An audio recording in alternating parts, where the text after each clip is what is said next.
नमस्कार, मैं हूं दिवाकर सिंह। आप सभी को स्वागत है।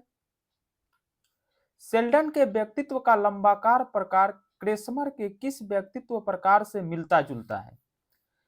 तो क्रेसमर के क्रिस काय प्रकार से शेल्डन के व्यक्तित्व का लंबाकार प्रकार मिलता जुलता है। मन के गत्यात्मक पहलू है। तो मन के गत्यात्मक पहलू अहम, इदम, परहम, इनमें से सभी होगा। स्याही धब्बा परीक्षण में कुल कार्ड की संख्या कितनी होती है? तो स्याही धब्बा परीक्षण में कुल कार्ड की संख्या 10 होती है। निम्नलिखित में से कौन परीक्षण परीक्षण नहीं है? तो कि RT, TAT और PFT, यह तीनों यह प्रेक्षण प्रेक्षेपण परीक्षण है, लेकिन MMPI यह प्रक्षेपण परीक्षण नहीं है। निम्नलिखित में से कौन एक मन का आकारात्मक पहलू नहीं है? तो मन का आकारात्मक पहलू चेतन है, अचेतन है और अवचेतन है। अहम कि यह मन का आकारात्मक पहलू नहीं है, यह गत्यात्मक पहलू है। अहम अहम कि मन का गत्यात्मक पहलू है। मनोवृत्ति है। मनोवृत्ति यह गत्यात्मक है। मनोलैंगिक विकास की अवस्थाएं हैं। मनोलैंगिक विकास की अवस्थाएं 5 है। निम्न में से कौन प्रतिरक्षा मनोरचना नहीं है? तो प्रतिरक्षा मनोरचना कि यह दमन है, दलन है और प्रक्षेपण है। अहम कि यह प्रतिरक्षा मनोरचना नहीं है। अहम कि यह मन के गत्यात्मक पहलू है। फ्राइड के किस मॉडल का प्रतिपादन किया? तो फ्राइड यह मनोगत्यात्मक मॉडल का प्रतिपादन किया। तगड़ा व्यक्तित्व को कहा जाता है। तो तगड़ा व्यक्तित्व को एच व्यक्तित्व कहा जाता है। निम्नलिखित में से किसे स्व का प्रकार नहीं माना जाएगा? तो स्व का प्रकार व्यक्तित्व, आत्मसम्मान, संबंधनात्मक स्व, ये तीनों कि स्व के प्रकार है, लेकिन पहचान स्व कि यह स्व का प्रकार नहीं माना जाएगा। निम्नलिखित में से कौन व्यक्तित्वशील गुण है? तो व्यक्तित्व का शील गुण प्रभुत्व कि यह व्यक्तित्व का शील गुण है। क्वथनांक संप्रत्यक्षण परीक्षण के निर्माता कौन है? तो इसके निर्माता वह मरे एवं मर्गन है। मरे एवं मर्गन। मनोवैज्ञानिक ने स्व के कितने पक्षों की चर्चा की है? तो मनोवैज्ञानिक ने स्व के 7 पक्षों की चर्चा की है। क्रेसमर के अनुसार शारीरिक बनावट के अनुसार व्यक्तित्व को कितने भागों में बांटा गया है? तो व्यक्तित्व को 4 भागों में बांटा गया है क्रेसमर के अनुसार। यंग के शील गुण के आधार पर व्यक्तित्व को मुख्यतः कितने भागों में विभाजित किया गया है? तो व्यक्तित्व को कि युंग के अनुसार कि 3 भागों में विभाजित किया गया है, युंग के शील गुण के आधार पर। इनमें से शील गुण उपागम को मानने वाले कौन मनोवैज्ञानिक नहीं है? तो शील गुण उपागम को मानने वाले वैज्ञानिक कैटेल हैं, आइजैक हैं और ऑलपोर्ट हैं, लेकिन शेल्डन यह शील गुण उपागम को मानने वाले वैज्ञानिक नहीं है। व्यक्तित्व के मनोगत्यात्मक उपागम को किसने प्रतिपादित किया है? तो यह फ्राइड ने प्रतिपादित किए हैं। इनमें से कौन व्यक्तित्व निर्माण के जैविक निर्धारण नहीं है?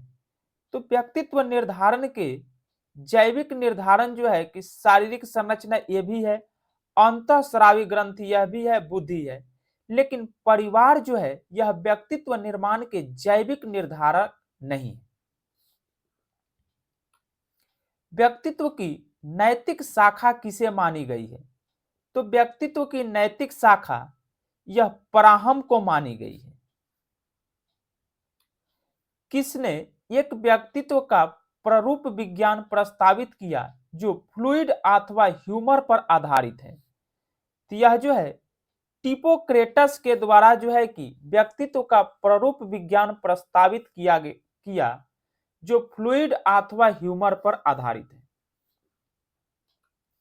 हिपोक्रेटस ने लोगों को कितने प्रतिरूप में वर्गीकृत किया? तो हिपोक्रेटस जो है कि लोग को 4 प्ररूप में वर्गीकृत किए। किस मनोवैज्ञानिक के अनुसार एक सामान्य संरचना होती है जिसे लेकर व्यक्ति एक दूसरे से भिन्न होते हैं? तो यह जो है कैटल के अनुसार व्यक्ति एक दूसरे से भिन्न होते हैं। व्यक्ति के व्यक्तित्व का अध्ययन करने वाला सबसे पहला उपागम कौन था? तो व्यक्ति के व्यक्तित्व का अध्ययन करने वाला सबसे पहला उपागम मनोविश्लेषणात्मक उपागम। मनोविज्ञान में किस व्यक्ति ने व्यक्ति विभिन्नता के संप्रत्यय को सबसे पहले प्रकाश में लाया? तो सबसे पहले प्रकाश में लाए थे गाल्टन। किसने आत्म को निम्न रूप में परिभाषित किया? व्यक्ति जिस रूप में अपने आप को देखता है वही उसका आत्मा है। तो यह बात जो है क्रेच एवं क्रचफील्ड के द्वारा कहा गया। शील गुण की परिभाषा निम्न प्रकार से दी। शील गुणों से तात्पर्य उन विशेषताओं से है जिसमें कोई व्यक्ति अन्य व्यक्ति से अपेक्षाकृत अस्थायी एवं निरंतर रूप से भिन्न प्रतीत होता है। तो यह जो है हिलगार्ड का कथन है। व्यक्तित्व मापन का उपयोग किस क्षेत्र में किया जाता है? तो व्यक्तित्व मापन का उपयोग उत्तरदायी पदों पर नियुक्ति हेतु नहीं, समायोजन की समस्या को दूर करने हेतु ये भी नहीं, नेता के चुनाव हेतु। तो ये जो है कि कोई ऑप्शन नहीं है, इनमें से कोई नहीं होगा। निम्नांकित में से किस मनोवैज्ञानिक ने अपने व्यक्तित्व प्रकारों का प्रतिपादन नंगे पुरुष के चित्र का अध्ययन करके किया है? तो नंगे पुरुष के चित्र का अध्ययन करके कौन मनोवैज्ञानिक ने किया है? तो यह जो है सेल्डन ने किया है। फ्राइड के अनुसार सबसे महत्वपूर्ण रक्षा युक्ति कौन सी है? तो फ्राइड के अनुसार सबसे महत्वपूर्ण रक्षा युक्ति जो है वह दमन है। सेल्डन ने किस प्रकार के व्यक्तियों को सेरिबोटोनिया कहा? तो सेल्डन ने किस प्रकार के व्यक्ति को सेरिबोटोनिया कहा? तो सेरिबोटोनिया जो है कि यह लंबाकार प्रकार के व्यक्ति को इसने क्या कहा? सेल्डन ने सेरिबोटोनिया। सेल्डन ने किस प्रकार के व्यक्तियों को सोमैटोटोनिया कहा? सोमैटोटोनिया। तो सोमैटोटोमिया जो है सेल्डन ने कहे थे आयताकार व्यक्ति, आयताकार प्रकार के व्यक्ति, आयताकार प्रकार के व्यक्ति को सेल्डन ने क्या बोले? सोमैटोटोनिया। और लंबाकार को क्या बोले थे? तो लंबाकार को इन्होंने बोला था सेरिब्रोटोनिया।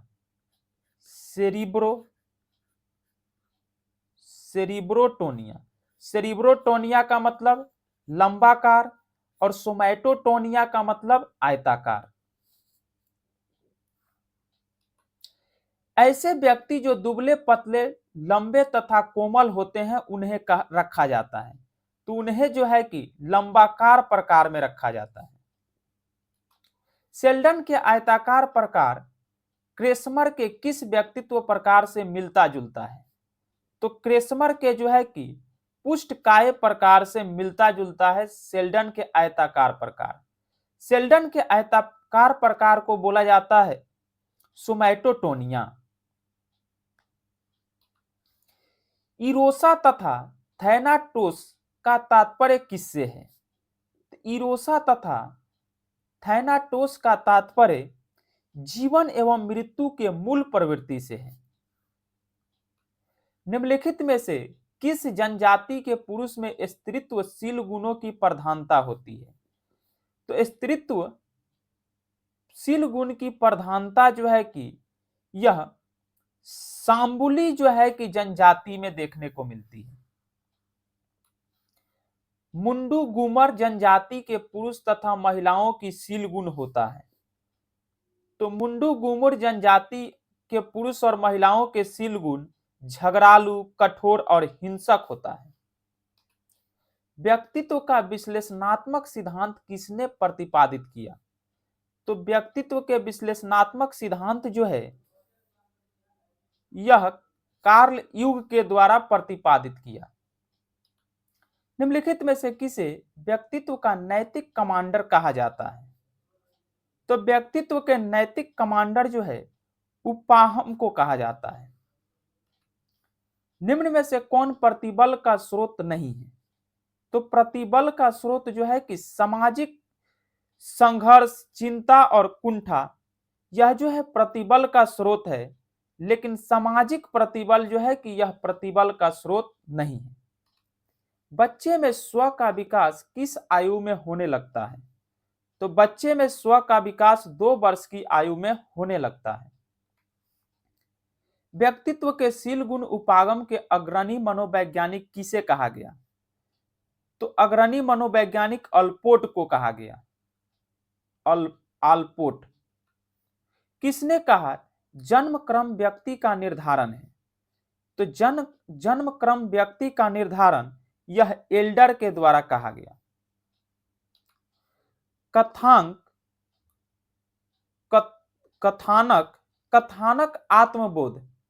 कथानक आत्मबोध परीक्षण किस तरह का व्यक्ति परीक्षण है?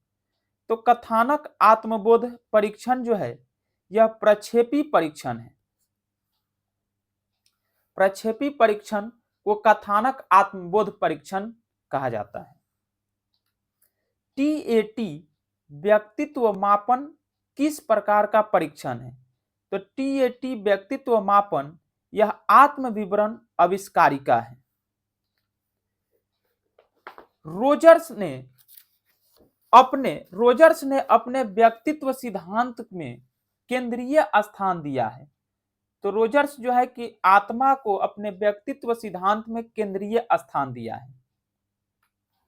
निम्न में से कौन आनंद सिद्धांत से निर्देशित होता है? तो आनंद सिद्धांत से निर्देशित इदम होता है। निम्नांकित में से कौन युग्म के व्यक्तित्व प्रकार के अंतर्गत नहीं समझा जाता? तो बहिर्मुखी इसको समझा जाता है, अंतर्मुखी और उभयमुखी, इन तीनों को जो है कि व्यक्तित्व के अंतर्गत, युग्म के व्यक्तित्व प्रकार के अंतर्गत समझा जाता है। लेकिन एंडोमॉर्फी को जो है कि व्यक्तित्व के युग के व्यक्तित्व के अंतर्गत नहीं समझा जाता। किसको? एंडोमॉर्फी। Thank you. जय हिंद।